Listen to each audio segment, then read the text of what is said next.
In honor of International Pollinators Week, I wanted to share a few things that you could be doing to help the pollinators in your very own yard and neighborhood.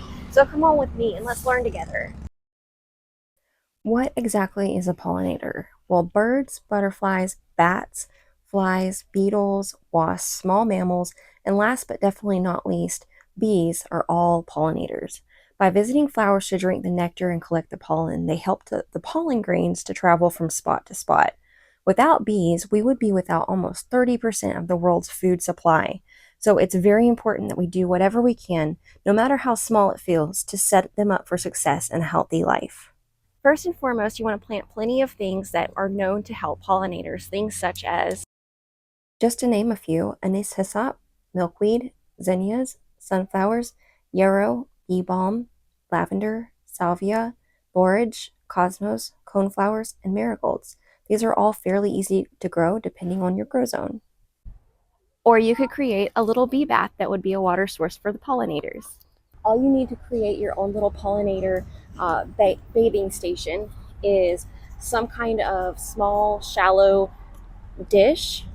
For this, I'm using the bottom of an old baby chick feeder and just some rocks, some pebbles to create a little landing space for them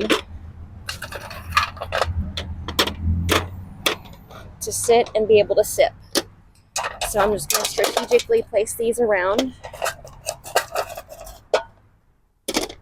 And then you need some water. One of the main ways we can help our pollinators by not using pesticides. Most of the things that we see that are problematic, they serve a beneficial purpose, but there's systems in nature that are designed to take care of those things. So do your research before you spray. Even if you're experiencing a pest problem and you're considering spraying, maybe rethink that, because there are ways to deal with that. If you take the approach of not having to have necessarily perfection and understanding that even things that we consider to be pests in a lot of cases are a food source for something else. For instance, aphids in your roses will attract ladybugs. And so they need to have a food source. And they're also a beneficial pollinator. So maybe sit back, spray it off with water, see if the ladybugs show up. I know they did for me. You can also do something that's a regenerative idea, which is to plant trap crops.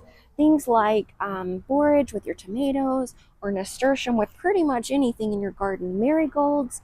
All those things are beneficial for pollinators, but they also attract the negative bugs that we would rather not be munching on our dinner.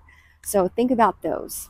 Thanks so much for watching. I hope that you learned something today that'll help you get out there and start attracting those pollinators to your very own garden to benefit your flowers and your vegetables and benefit them too.